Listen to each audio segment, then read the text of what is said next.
Hai, saya Mata Suherman. Balik lagi di tips memotret di rumah aja. Kalau minggu lalu saya ada sharing tips memotret untuk produk fashion.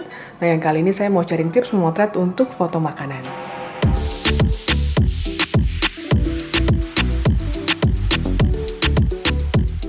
Nah, saya percaya banyak banget teman-teman yang bisnis makanan karena makanan itu kan dikonsumsi tiap hari ya. Jadi otomatis semua orang pasti akan mencari makanan. Nah, makanan itu bisa kita bikin sendiri atau bisa juga kita jadi reseller menjualkan orang punya makanan.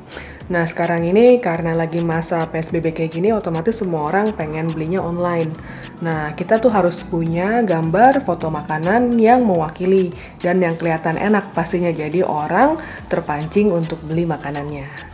Tips pertama harus mengenali makanannya. Jadi teman-teman harus tahu teman-teman berjualan makanan apa. Tapi kalau misalkan teman-teman bingung, coba mulai dari alas yang berwarna polos. Jadi alas-alas seperti ini bisa dipakai. Jadi teman-teman bisa menggunakan kertas warna putih untuk backdrop atau seperti ini dari karton board. Jadi kayak gini dari karton board, nah ini tinggal diwarnain aja. Jadi nanti kita bisa bikin motif-motif yang kita mau.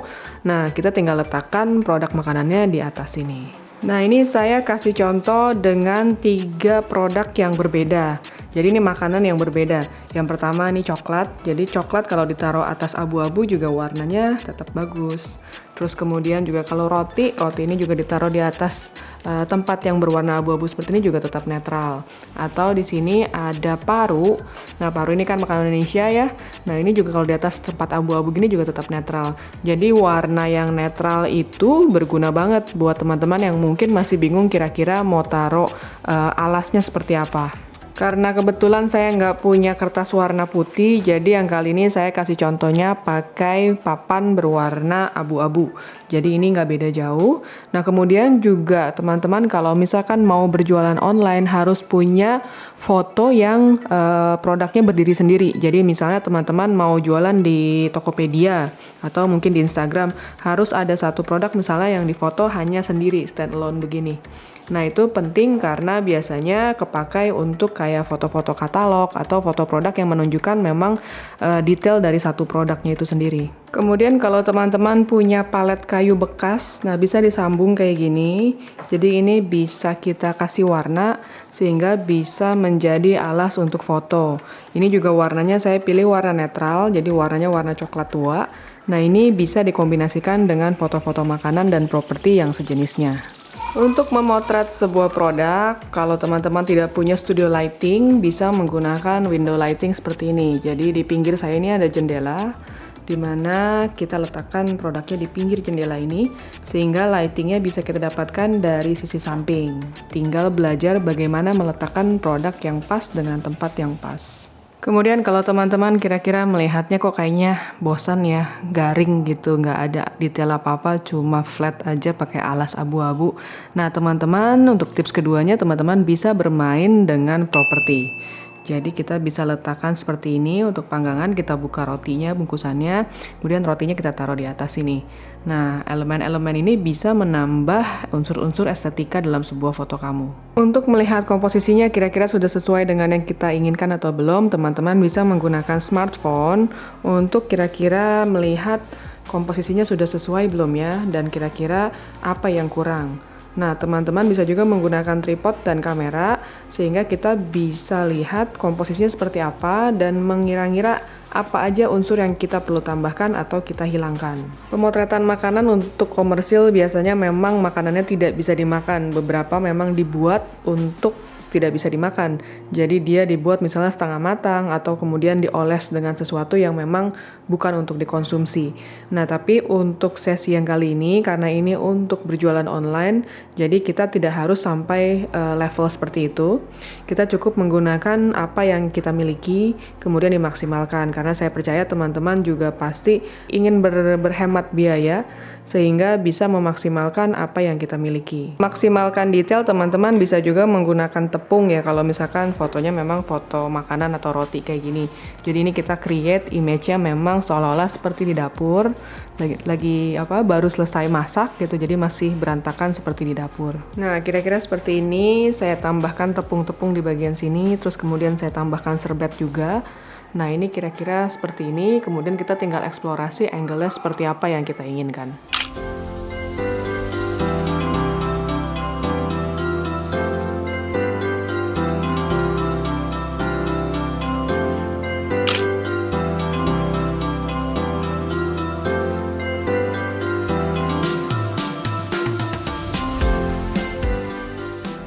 Tips yang ketiga adalah menggunakan konsep. Jadi teman-teman kalau misalnya ingin menampilkan yang lebih, jadi kita bisa memaksimalkan konsepnya dengan menggunakan alas-alas yang berwarna atau bermotif kayak gini. Nah, ini patternnya pattern kayu dibuat dari palet. Kemudian kita akan maksimalkan untuk memotret produk yang satu ini. Sebuah konsep itu berkaitan erat dengan sugesti persepsi dari orang yang melihatnya. Jadi misalnya kalau kita bicara misalnya produk Indonesia seperti ini, nah akan cocok dengan unsur-unsur kayu dan etnik seperti ini. Tapi kalau misalnya teman-teman ingin memotret produk yang modern atau mungkin produk-produk ABG seperti misalnya minuman boba atau bubble, nah mungkin bisa menggunakan alas-alas yang berwarna pastel. Nah, sama seperti tadi kita membutuhkan properti-properti tambahan seperti kain-kain serbet seperti ini. Lalu kemudian untuk ganjelannya teman-teman bisa menggunakan tutup plastik atau misalnya alas-alas kayu.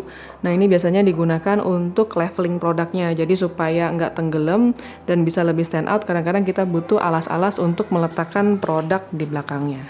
Untuk alas kayu sebaiknya teman-teman memiliki satu pasang, jadi ada 2 piece.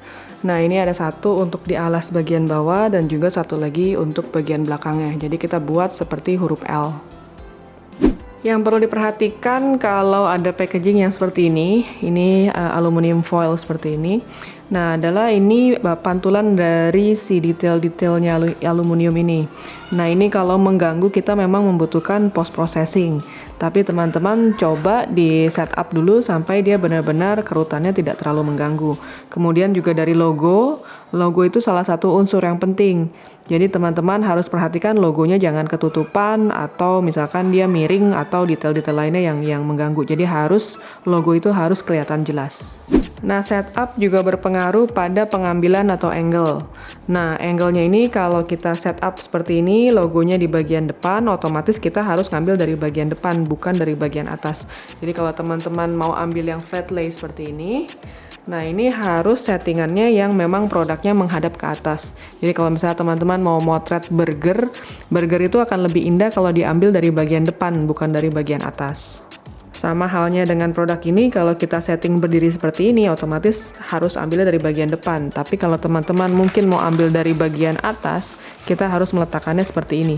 Jadi logonya dan angle-nya lebih pas.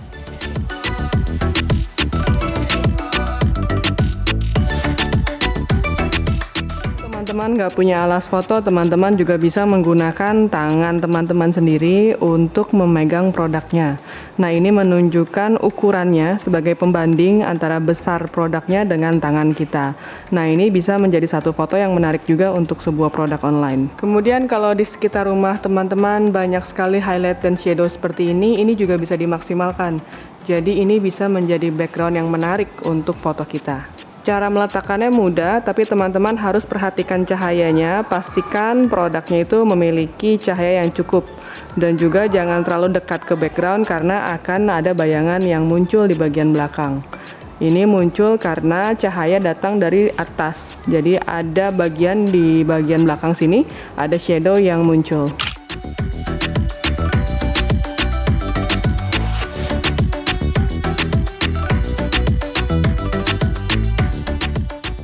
Untuk tips yang keempat adalah mengenali teori warna. Jadi teman-teman kalau belum pernah dengar apa itu teori warna, bisa di browsing atau di Google. Nah, apa sih teori warna? Teori warna itu banyak banget jenisnya, dan teman-teman bisa menentukan kira-kira mau diwarna seperti apa. Jadi kalau teman-teman misalnya suka dengan yang lebih simple atau minimalis, bisa juga dengan menggunakan teori-teori warna monoton. Jadi hanya ada satu warna dengan gradasinya dalam sebuah foto. Teori warna ini akan mempengaruhi mood dari orang yang melihatnya. Jadi kalau kita ingin meletakkan banyak banget warna dalam satu buah frame, hasilnya akan tidak maksimal. Kadang-kadang kita hanya memerlukan 2 ton dan turunannya, atau 3 ton atau 4 ton. Nah, itu disesuaikan dengan konsep yang kita ingin buat. Tips yang kelima adalah editing. Jadi dalam sebuah foto kita perlu juga menghasilkan mood dari warnanya. Jadi color grading itu menjadi satu unsur yang penting. Jadi kalau teman-teman pernah ngelihat sebuah foto kok kayaknya tadinya dilihatnya biasa aja ya, tapi setelah di editing kok moodnya jadi tambah enak. Nah, itu penting banget buat teman-teman untuk belajar apa itu post processing, sehingga kita tahu gimana caranya menggrading sebuah foto dengan baik dan benar. Nah, kalau teman-teman ingin menciptakan foto yang tidak biasa, teman-teman bisa melakukan foto manipulasi. Ini juga lumayan kalau ingin belajar, lumayan buat mengisi masa karantina. Nah, foto manipulasi ini teman-teman bisa lihat di postingan video saya yang sebelumnya, yang saya membuat foto makanan melayang-layang dengan nasi kapau juragan. Nah, yang kali ini saya ada mau buat lagi dengan efek melayang-layang juga, tapi dengan produk yang sedikit berbeda dari yang sebelumnya. Kemudian software apa sih yang harus digunakan kalau misal teman-teman nggak punya laptop? Teman-teman bisa melakukan post processing untuk color grading dengan menggunakan aplikasi di smartphone atau di handphone. Nah, itu bisa dengan aplikasi Snapseed, Lightroom Mobile, atau dengan Visco. Nah, itu banyak banget aplikasi-aplikasi yang bisa digunakan di sana. Tapi kalau teman-teman ingin melakukan foto manipulasi, saya sarankan dengan menggunakan Adobe Photoshop.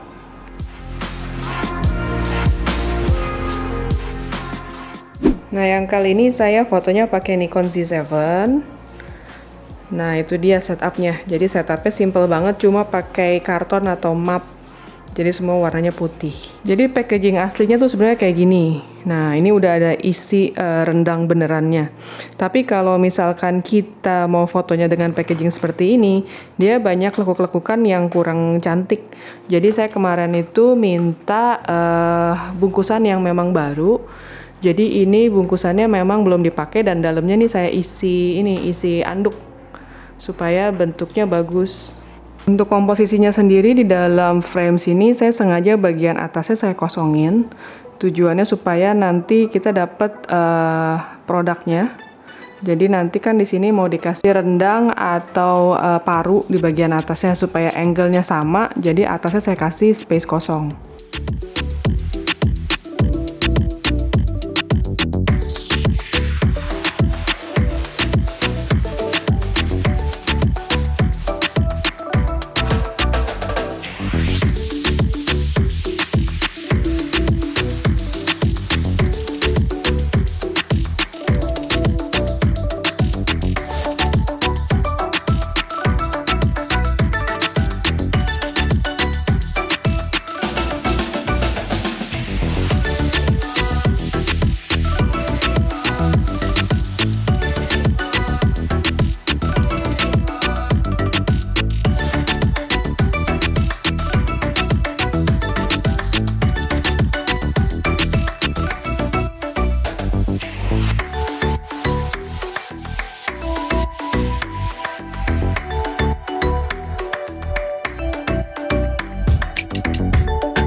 Tips foto makanan untuk kebutuhan online shop sudah selesai.